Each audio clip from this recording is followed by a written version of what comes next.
Bienvenidos a Elecciones. Lecciones. Ahora vamos a abarcar 20 años, de 1833 a 1853. Trataré de hacerlo lo más dinámico posible.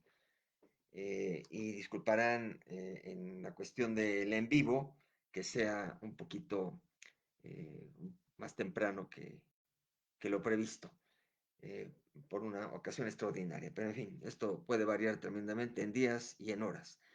¿Qué tenemos? Tenemos una, dos, tres, cuatro, cinco, seis elecciones que ocurrieron en 20 años. En un periodo de 20 años ocurrieron seis elecciones federales para presidente.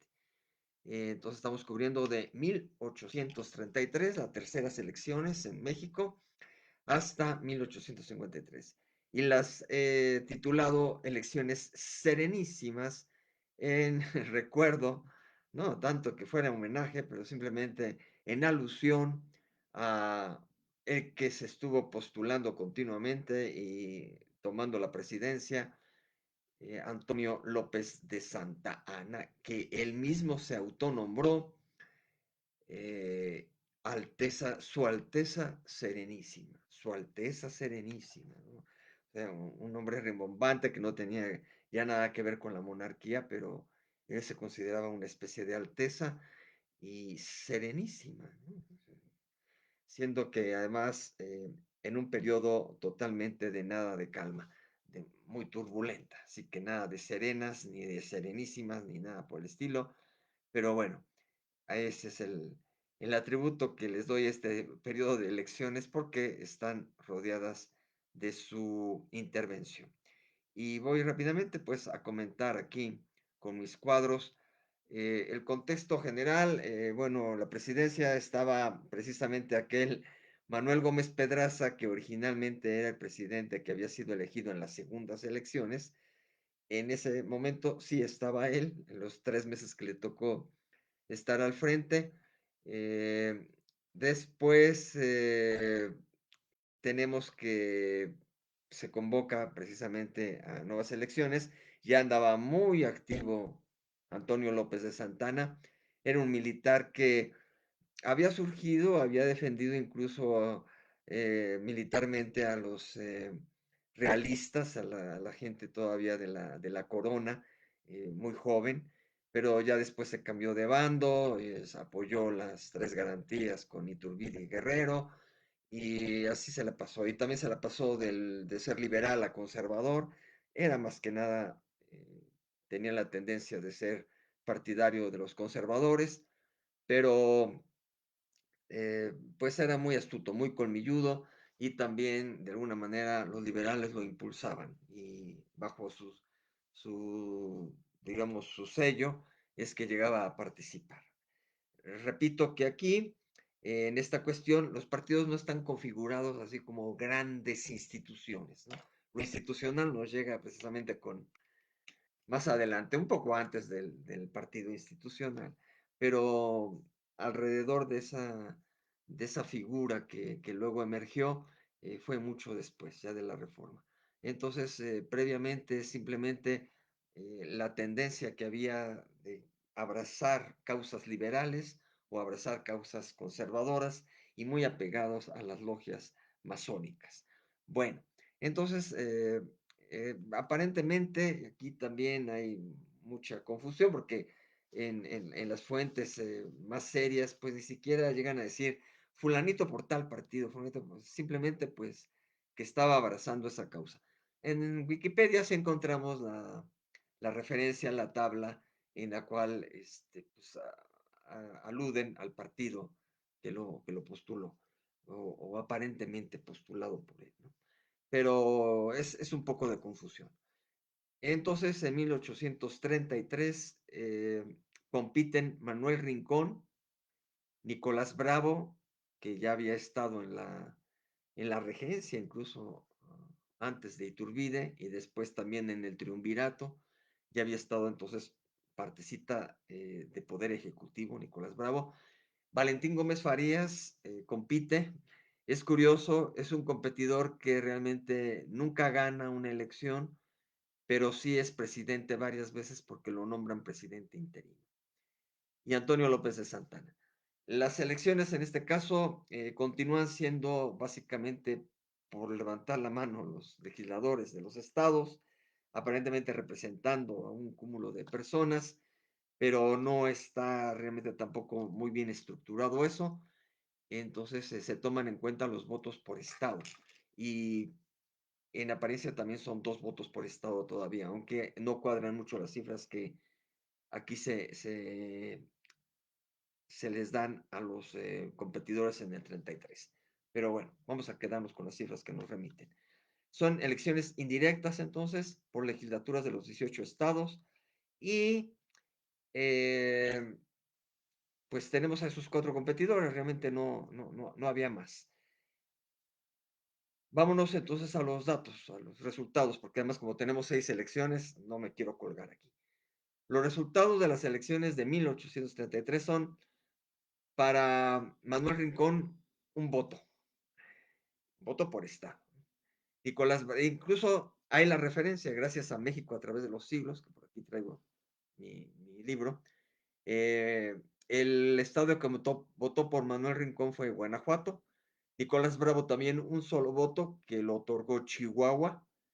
Después Valentín Gómez Farías obtuvo 11 votos y Antonio López de Santana, su primera candidatura, obtiene 16 votos. Por lo tanto, Valentín Gómez Farías se queda con el 30%, un poco más, porque no cuadra aquí las cifras tampoco, pero así lo refieren por un lado en la mentada Wikipedia, donde dan porcentajes, y Antonio López de Santana con un 44%. Entonces, el ganador definitivo es Antonio López de Santana. Aquí lo curioso está que Santana, al siguiente día que prácticamente empezaba, además, cabe decir que estas elecciones indirectas son en 2 jornadas. Aquí se empieza un fenómeno muy especial durante varios años, durante varias elecciones, son al estilo también de Estados Unidos actualmente. Hay elecciones primarias, y de muchos países, elecciones primarias y elecciones secundarias. Y no para escoger la precandidatura y eso, porque se parecería ahora en el 2024 que se trató de hacer un ejercicio de una especie de elecciones primarias acá. No, acá sí es ya la elección formal, pero en 2 pasos, en 2 pasos. Y entonces, en las elecciones, y con los mismos candidatos, acá no lo hacen sino con la intención como de reforzar por dónde está haciendo la cosa, y ya después se da el segundo proceso. Y realmente históricamente en las fuentes, todo lo que refieren generalmente siempre la jornada segunda, ¿no? Segunda jornada es la que se refiere. Aquí también impera que el segundo lugar se queda como vicepresidente, aquel que puede sustituir al presidente en su ausencia. Y ocurre inmediatamente, porque al otro día que tendría que haber asumido Antonio López de Santana, eh, excusa enfermedad, en este caso, la mayoría de las veces va a ser porque va a salir también a campaña a luchar, pero en estas primeras elecciones aduce enfermedad y entonces no se presenta a recibir su encargo y, lo que va a resultar es que él va a alternar el poder con los presidentes interinos, precisamente Valentín Gómez Farías en el 33, en su carácter de vicepresidente, y más adelante va a pedir licencia. Este era un cuatrienio que tendría que ir de 33 al 37. Y entonces resulta que eh, ocupa en su lugar primero Valentín Gómez Farías, en lo inmediato es el que lo representa para tomar el poder y luego más adelante lo vuelve a tomar en el mismo año y luego más adelante lo toma Miguel Barragán.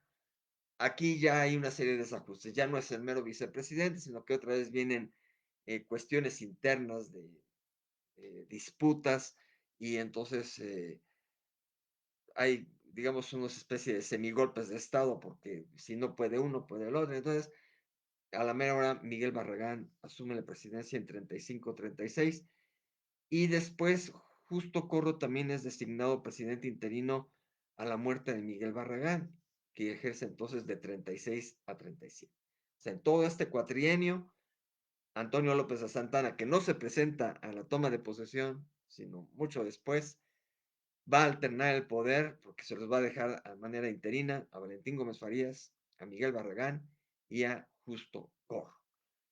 Pasamos inmediatamente, y aquí también se empieza a dar mucho la figura de la reelección, totalmente legitimada a partir también de la Constitución de 1824, y entonces llegamos al 17 de abril de 1837, en que esa fecha se toma en cuenta como el dictamen.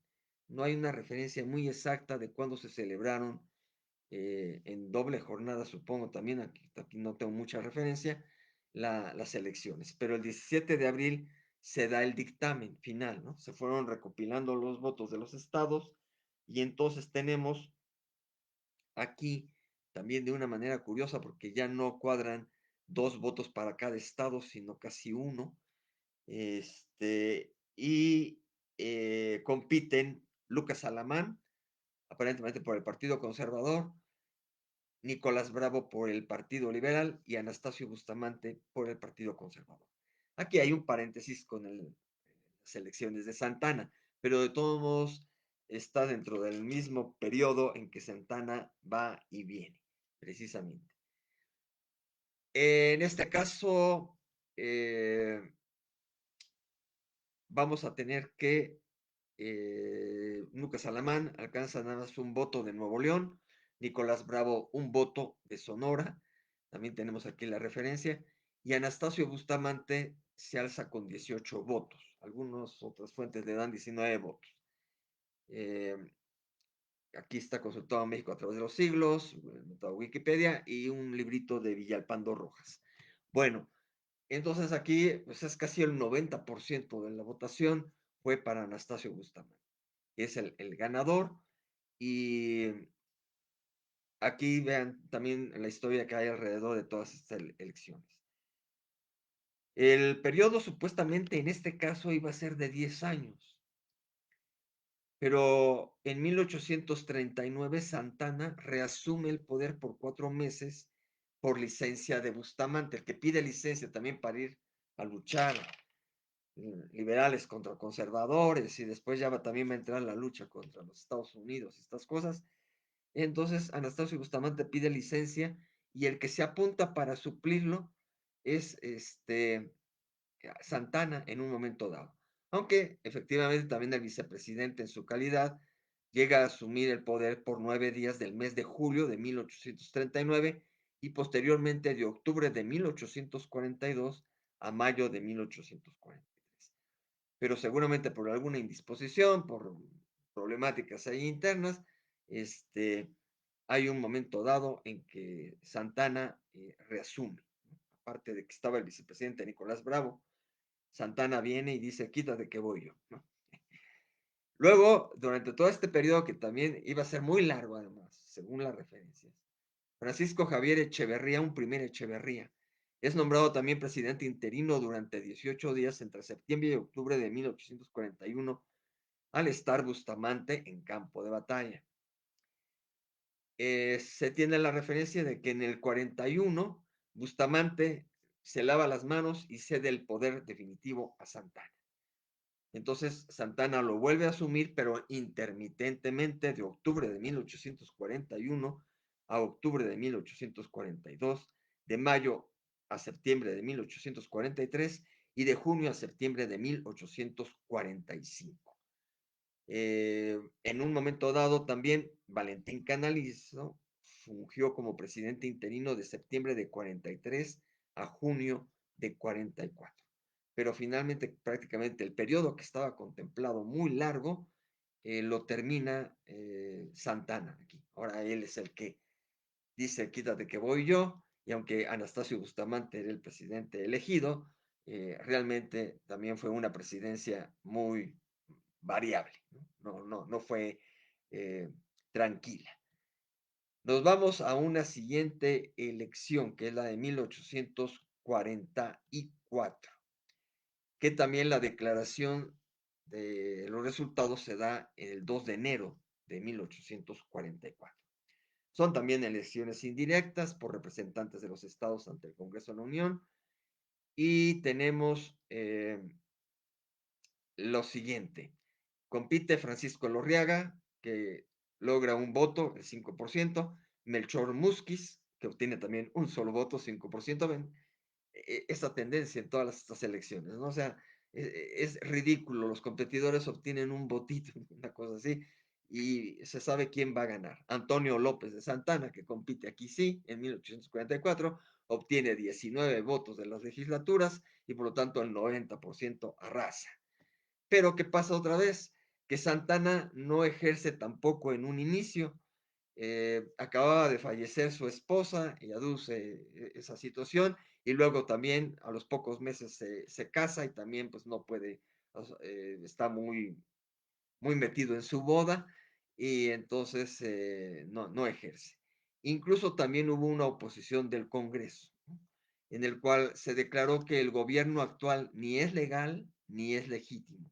Y entonces el Congreso también obstaculizó en un momento dado esa asunción del poder de Santana, aunque finalmente lo llega a hacer, pero intermitentemente.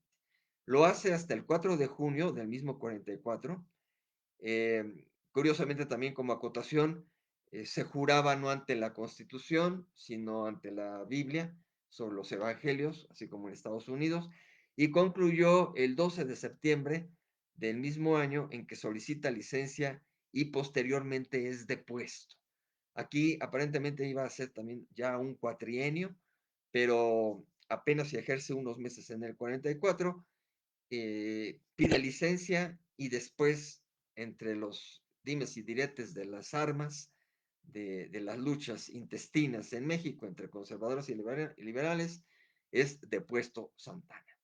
Así que eh, finalmente aquí Valentín Canalizo, que ya había estado como presidente interino, repite de septiembre a diciembre de 1845 y luego José Joaquín Herrera ejerce durante 10 días de septiembre de 1844 como sustituto del interino Canalizo y vuelve a asumir, o sea, había interinos de interinos, ¿no? Perdón, pero es que así de enredado está y con la velocidad que tengo que exponer, pareciera que entro en un laberinto, pero sí estaba de laberíntica la historia de México, ¿no? José Joaquín Herrera ejerce durante 10 días como sustituto del interino Canalizo y vuelve a asumir Herrera constitucionalmente de diciembre de 44 a diciembre de 45.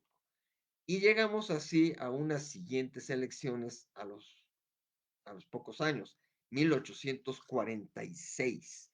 En 46 prácticamente también es ridículo, son dos candidatos, ¿no? Hay una referencia de que el mismo año hubo una elección interna del Congreso en el que se validó la presidencia a la que Mariano Paredes y Arrillaga, mediante golpe de Estado, ostentó. Pero esto precisamente es lo que le hace a López de Santana. Así que vamos de todos modos a los resultados. Ahí está la referencia de que estuvo Mariano Paredes, ¿sí? Y hizo un golpe de Estado y ostentó la presidencia, y se refiere a una elección interna del Congreso, también hay muy, pero más interna, más en petit comité. Y estas otras se supone que son muy trabajadas, muy estudiadas a partir de las legislaturas de los estados. Y nada más compite Francisco Elorriaga con 9 votos, hasta eso, bueno, obtuvo 9 votitos, y Antonio López de Santana con 11. Curiosamente, esta de dos candidatos fue una elección media peleada, porque estuvo a punto de quedar empatada. 9 votos de Francisco Elorriaga, el 45%, y 11 votos de Antonio López de Santana, 55%. Ahora bien, Santana no ocupa la presidencia inmediatamente, nunca la ocupa inmediatamente, sino hasta marzo del 47. La abandona a los 12 días, aparte de que la ocupa hasta marzo del 47, solamente la ocupa por 12 días, ya que pide nuevamente una licencia para combatir y participa contra la intervención norteamericana.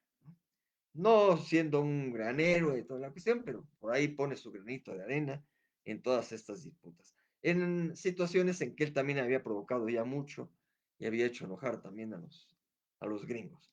Bien, en estos casos nuevamente Valentín Gómez Farías llega a ejercer el interinato en tanto Santana asume. Luego Pedro María Anaya ejerce entre 47 y 48. Manuel de la Peña y Peña también alternadamente entre 1947 y 1948. Es Manuel de la Peña y Peña quien le toca firmar los mentados tratados de anexión de lo que perdió México, de la venta de los territorios, toda esta cuestión. Y José Joaquín Herrera es nombrado constitucionalmente por el Congreso nuevamente y ejerce en 1848 hasta 1851, más o menos un par de años, y ahí para cubrir de alguna manera el periodo original para lo que eran estas elecciones, que también entonces Santana pues estuvo muy ausente, prácticamente con 12 días de presidencia. Así sucedió. Bueno, después llegamos a la siguiente, que es la de 1850. En esta tenemos varios candidatos y no está Santana en este caso. Así está, sí está, perdón. Sí está, pero aquí curiosamente él no triunfa, ¿eh? Y esto según alguna referencia que hay por allí, porque en México a través de los siglos no llegan a todos estos datos. Pero veamos, hay la referencia de que compiten, pero como que previamente y después, ahora como el estilo de la actualidad, fueron decantados, descartados hasta cierto punto.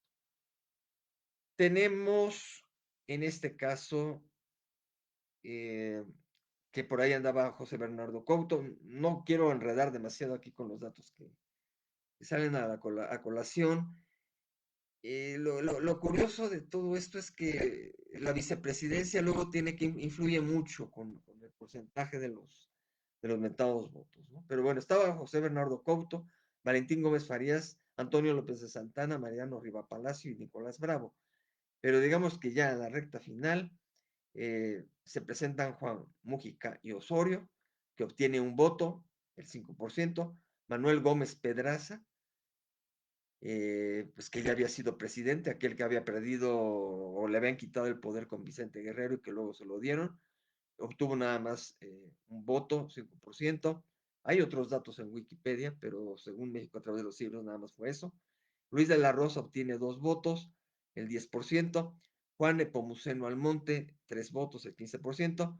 Y Mariano Arista, de, del Partido Liberal, nuevamente, o de los liberales, pero que previamente había sido muy conservador y toda su figura y toda su personalidad tendía a ser más conservador que liberal, obtiene los 13 votos y por lo tanto el 65%. Se levanta con el triunfo Mariano Arista, que gobernó de 1851 a 53, año en que presentó sus renuncias. Son escasos los presidentes que, más allá de las licencias, por ejemplo, de Santana, algún presidente dijera yo renuncio, ¿no?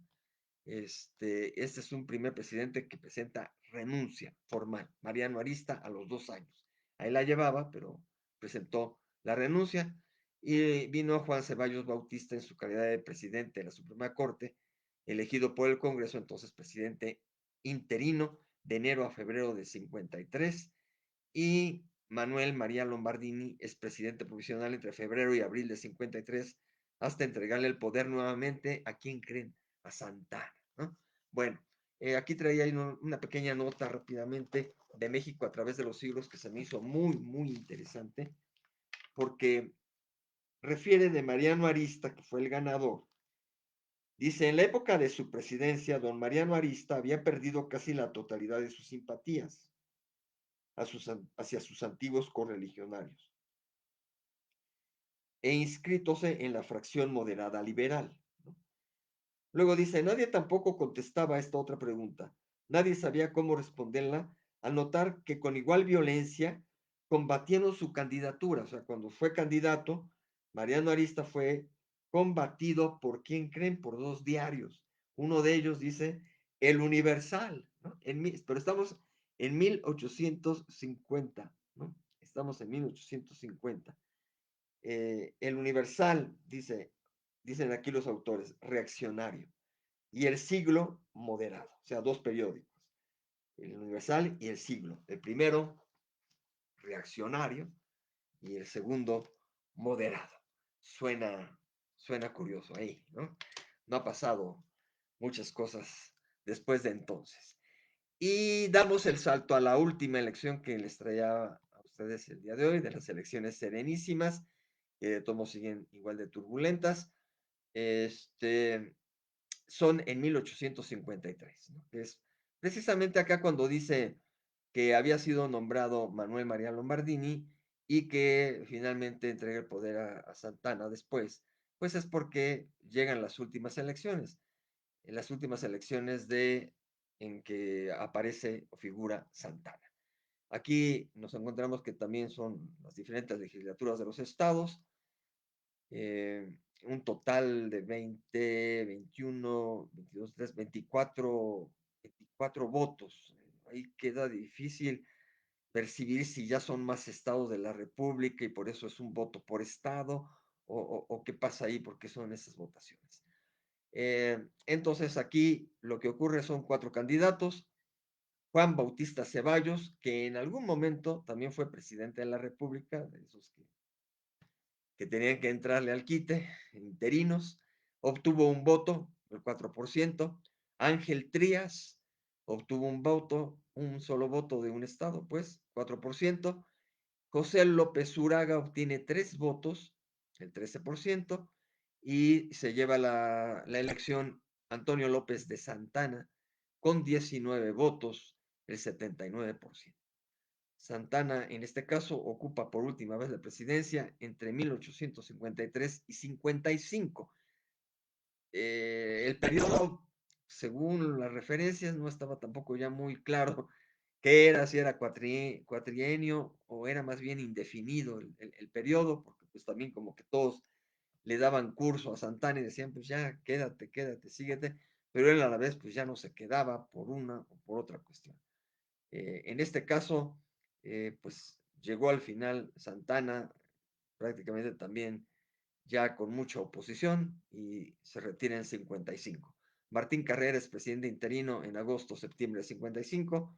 Rómulo Díaz de la Vega, ante el vacío de poder, en un momento dado, ocupa la presidencia de facto, o sea, la toma, ¿no? La toma sin votaciones de ningún tipo, durante septiembre-octubre de 1855.